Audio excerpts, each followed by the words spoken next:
હું દીપાલી ઠક્કર આજના વિડીયોમાં કાંસ્ય યુગમાં લોથલ બંદર વિશે જણાવું છું.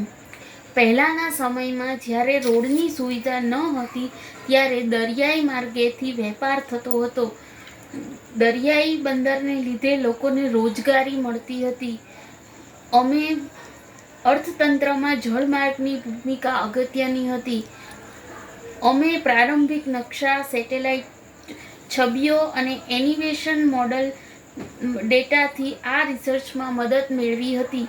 ગુજરાતમાં ખંભાતના અખાતથી 30 કિલોમીટર દૂર આવેલું લોથલ કાંસ્યયુગ હડપ્પાના સમયગાળા દરમિયાન એક મહત્વપૂર્ણ બંદર હતું.